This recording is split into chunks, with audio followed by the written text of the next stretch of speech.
Braving high winds and 90-plus degree heat in May 2012, a group of investigators mounted an expedition to scout the Shipapapu, or Place of Emergence, 3 miles south of the Grand Canyon. A 70-foot travertine dome on the Little Colorado River is said to be the entrance to the underground sanctuary, where Pueblo Indian tribes believe we were protected from cataclysmic earth changes in the ancient past.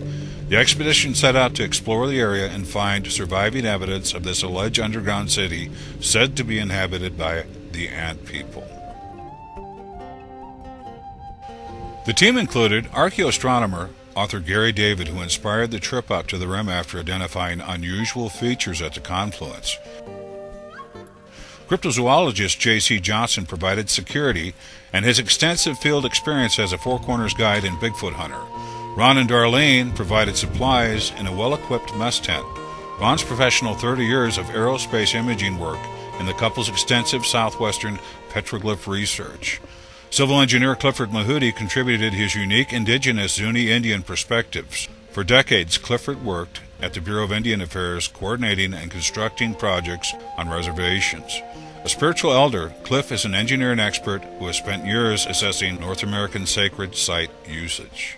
Popular author and world explorer David Atcher Childress and partner Jennifer Bohm joined the expedition. David is one of the go-to experts on the popular History Channel program Ancient Aliens, and has traveled the world visiting megalithic sites and investigating ancient civilizations. David has written extensively about the confluence at the Grand Canyon. The team gathered to discuss the first day's scouting expedition. Okay, we're pretty close to the road 6120. We're going to head south on 6120 to try to find what's called the big reservoir. On Google Earth you can see this stock tank or some big pond or something. And we're going to head off southwest from there about probably over 4 miles to get to the point where the confluence of the Little Colorado comes into the main Colorado River. And there's also an interesting rectangle that's about 1 mile long and 3/4 of a mile wide. It looks like it was made with tire tracks, but it's a completely straight rectangle. And we've got, you can see some almost like a grid system or a number of lines inside this rectangle. And we're thinking it might be some kind of, well, either some kind of Dene project over there, some farming project, or maybe it's older than that.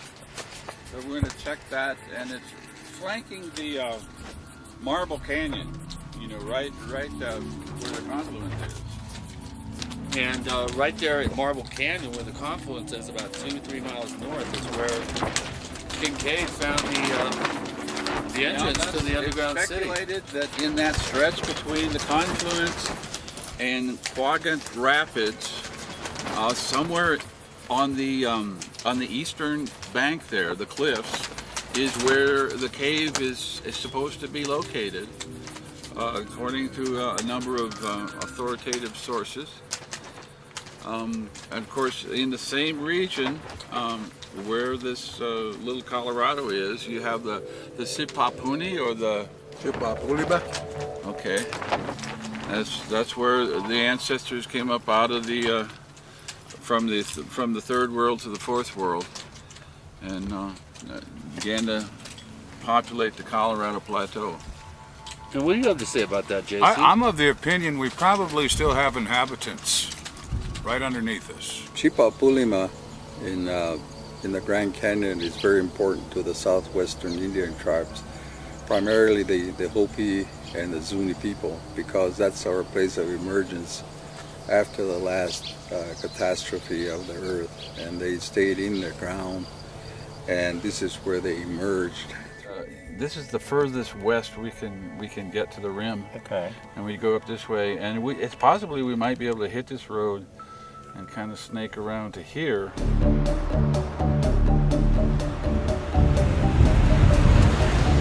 We're looking for a place on the Google Earth called Big Reservoir, and we think it's over to our left here.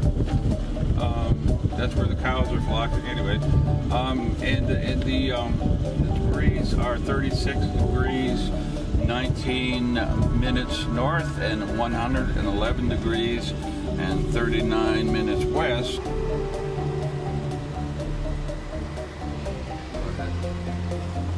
We think we might have found a landmark. This might be that lake. Huh? Yeah, we think we found a landmark, so we're checking it.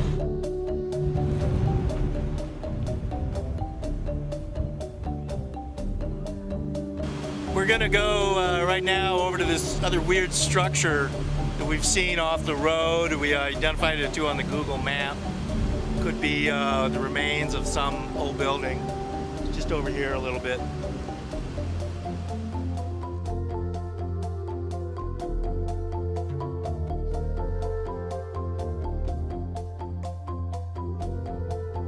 Clifford, what do you think it is? After the emergence, they did not stay here. They probably made some few structures that was very temporary at that time. It's very difficult for any civilization to have existed here for a while because each one of them were on a migration route. How old is this quasi-megalithic site and why was it built? The stones showed no signs of heavy equipment having been used, yet several weigh almost 2 tons. Megalithic site expert David Hatcher-Childress offered his assessment of the structures. Circular structure here with some pretty big blocks of stone. Limestone, sandstone that's been like flipped up, and these blocks, you can see where they got it. It all kind of came from this shelf right over there, and they somehow broke this up. I mean, it's quasi-megalithic. It's unusual. I'm thinking that somebody did this with like a front loader or a backhoe or something like that. And what they did was they came in here and they were able to break and flip these blocks out. And they came from right around here, mainly this area over here. But it seems like this was a corral. And it's about the walls were maybe, it looks like the walls at one point were around 4, maybe 5 feet high. But I don't know, it seems like it was a corral for sheep. And I think it was made like in the 50s. Yeah, I mean, it's an unusual site. Through a lot of trouble just to build a sheep pen. It's weird, yeah, but what else would it have been?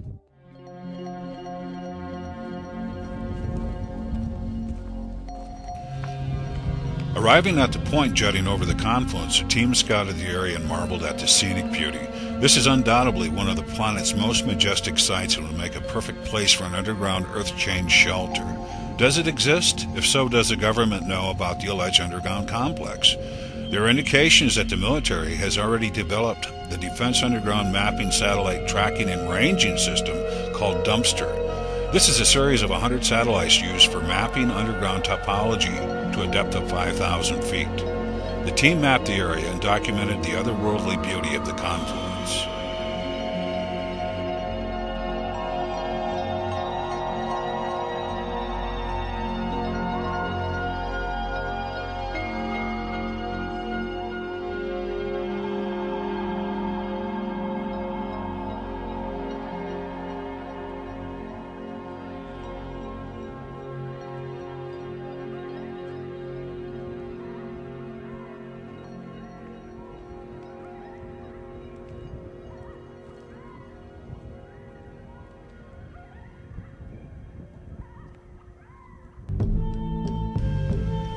.5 miles south of the confluence up the Little Colorado is a location of the fabled Sapapapoo, or Place of Emergence. Considered as one of North America's most sacred indigenous sites, this remote location is sacred to the Hopi, Zuni, and other Puebloan peoples, but is under the care and management of the Navajo Nation, who do not hold the area as sacred.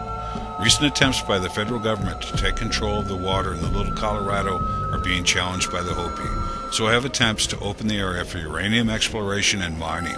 A moratorium on mining in the Grand Canyon expires on July 21st, and the Obama administration is under pressure from mining companies to open this sacred area to uranium mining and exploration. The battle lines are being drawn.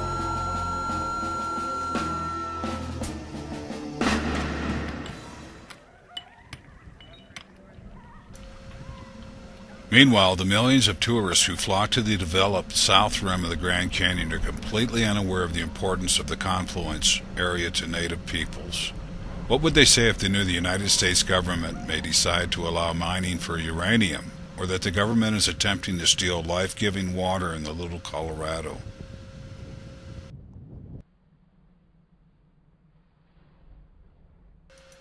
The team's original idea was to scout out potential locations of the underground city entrance in Sipapapu with a remote-controlled helicopter, but high winds made this approach impossible.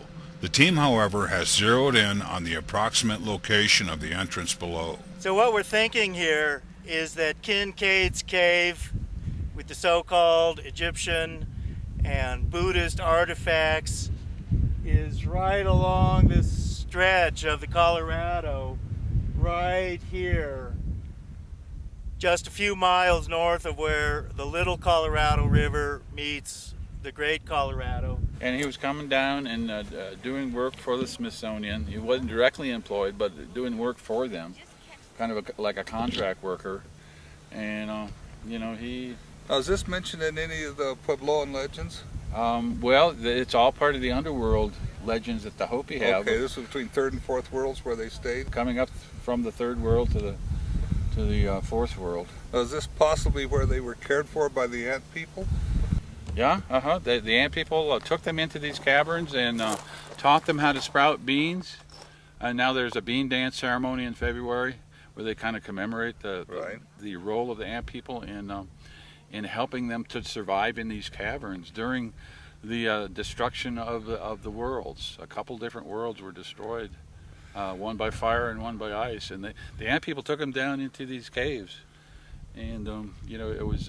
That's interesting, the story of the ant people, how the ant got a narrow waist because the ant people would share their food and cinch their belts up. So to accommodate it, and over a period of time, their abdomen got so shrunk that's why the ants now have this hourglass figures, because of shrinking their belts to accommodate the Hopi. Yep, they have the hourglass figure just like the constellation Orion, so I think it's all kind of tied in. This area is probably the most sacred spot for the Zuni and the Hopi, you know, of all the areas around in the surrounding area. This is their Eden, their birthplace. It's the place they emerged from. You know, they emerged out of the earth and came up to this raw world. people. The raw people, or you know, the mudheads. Something with them is mudheads. And they still have these mudhead kachinas that dance in the plaza. No, it's possible then that where we walk right now is where Masao was walking, and they could hear his footprints on the ceiling of the cave above them before they emerged. Well, there's supposed to be a cave further down here. It's Masao's cave. It's an actual location that the Hopi know about, and they kind of steer clear of that cave because Masao is a kind of foreboding, you know, god of the underworld, god of fire, god of death. Powerful god. Supposedly, according to the mythology, the Zuni stayed in there for many years. Generations, right? Generations of at that time there were humans. I mean, what were humans? But because of them being in darkness, sort of distorted their way of what a human being looks like.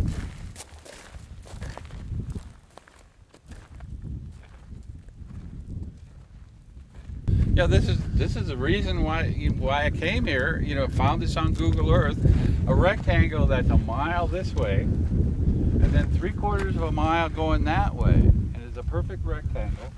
And there's also some parallel lines that look like some kind of irrigation ditches, or they go parallel to this road here, and there's another group that goes parallel to this road. So it makes kind of a grid system here.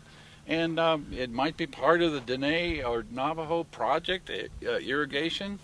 It might be an ancient irrigation system that helped to feed the people that lived in the cave below us. But yeah, when they oftentimes, you know, when they cut a road, I mean, like I say, I mean, here they just drive a grader or bulldozer. But like I said, all the roads crisscross. You know. Outside this, but here's the one. Yeah, this one is like, yeah, straight that way, and it does make a corner right here. So.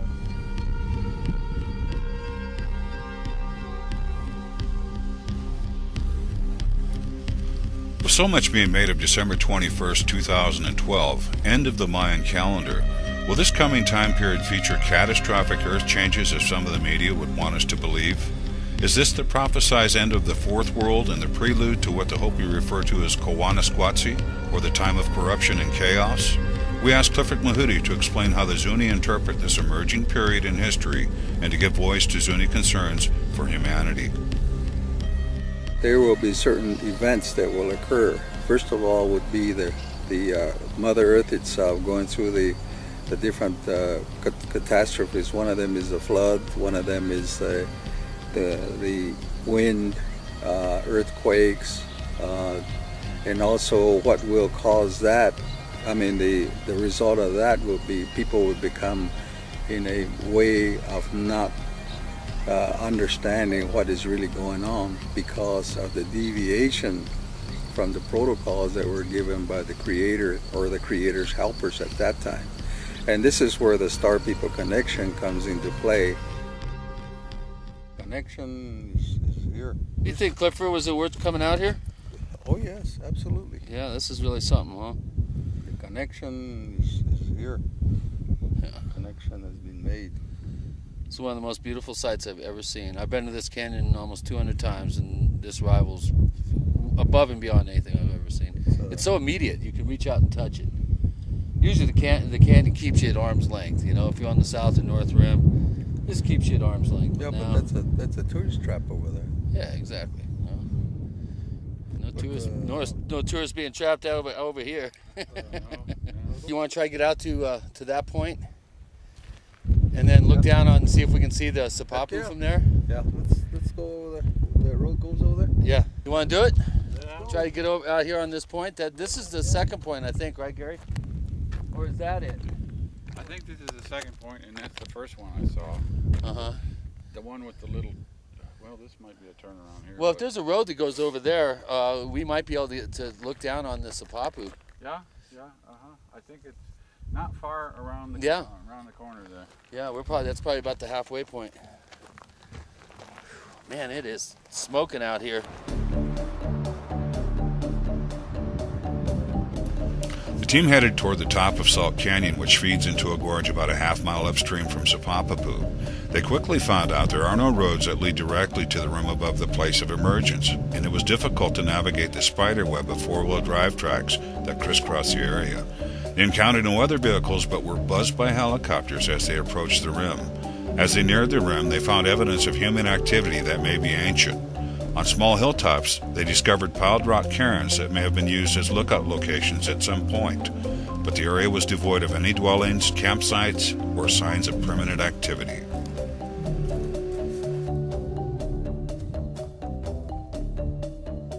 They then documented covert aerial activity taking place in and around one of America's most sacred sites, the Sipapu.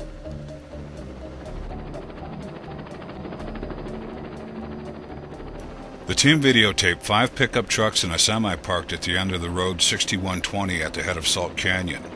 This location appeared to be the staging area for helicopter flights carrying large loads down Salt Canyon into the Little Colorado Gorge. This is a no-fly zone.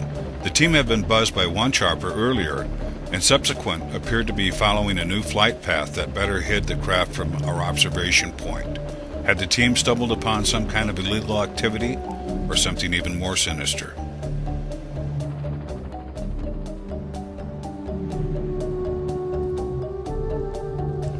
What the team witnessed was documented completely by chance. In no uncertain terms, Clifford Mahudi expressed his indignation and consternation to the other team members as he watched the violation of this sacred location. Who is behind this potentially illegal flight activity? Why are these flights taking place? What was being ferried down into the gorge?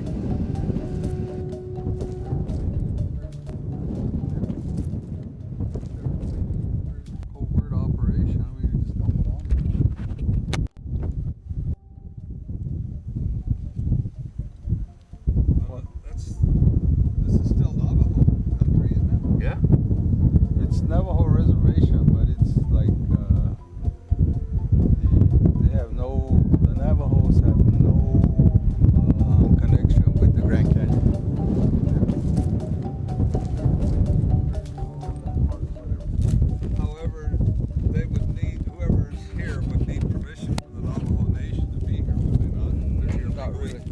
really, because if it's federal land, the Navajo Nation and all reservations are federal land. They don't have to tell anybody anything. Not the feds are doing it. The feds are doing it. Okay, so if it's a private company, they'd have to get permission. Right. Or park, private company.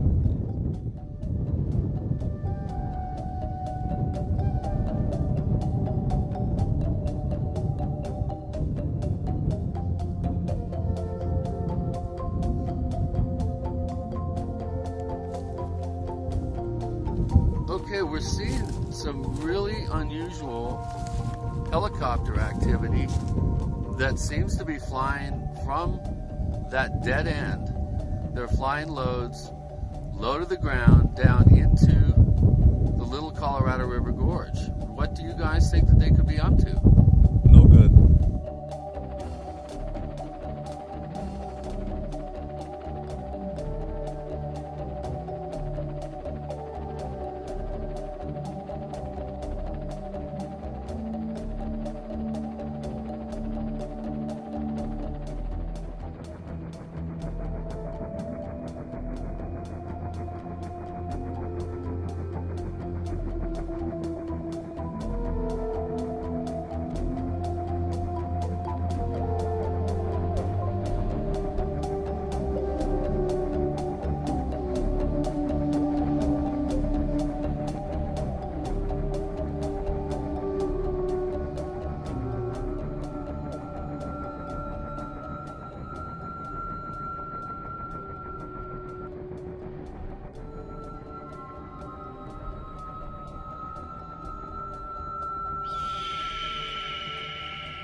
The videotaping of helicopter loads into the gorge pushed the team into high gear after returning from their 4-day expedition to the rim.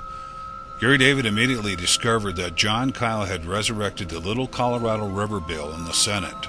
The original bill didn't pass, but the new Senate bill, number 2109, would strip the Navajo and Hopi of their senior water rights to the Little Colorado. Then Gary discovered a bombshell.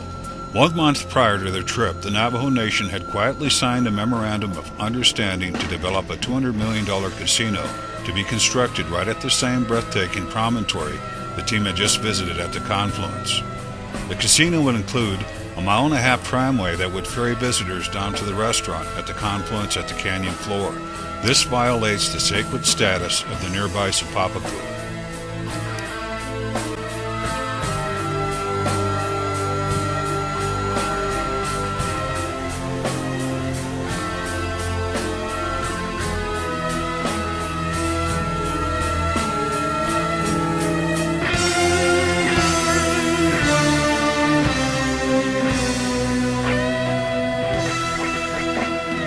Further research has exposed the principles involved in this ill-conceived project and the utter disregard shown with respect to Hopi and Zuni involvement.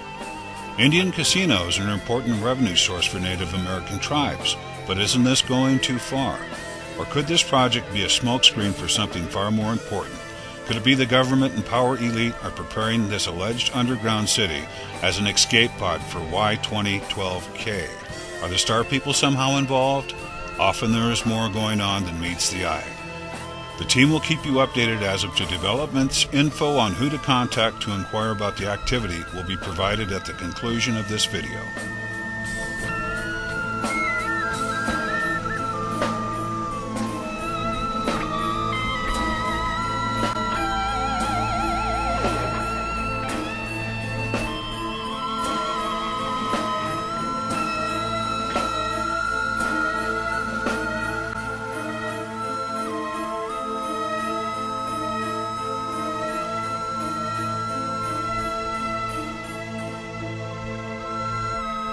Navajos are the ones that are dictating it because that is right on the inside the Navajo reservation.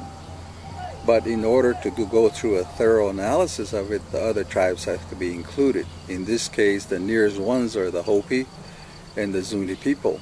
But we also have other Indian tribes that are connected with them, including the ones up in the Rio Grande area, and also people that are inside the Grand Canyon, which are the Havasupais, and also the ones that are downstream from this particular place. The Sipapu site is referenced by many Indian tribes as a holy place. So for the Navajo to exclusively say that we're going to allow this to happen, they have to follow the regulations under EPA during the environmental assessment sites before and they have to be approved by those individual tribes.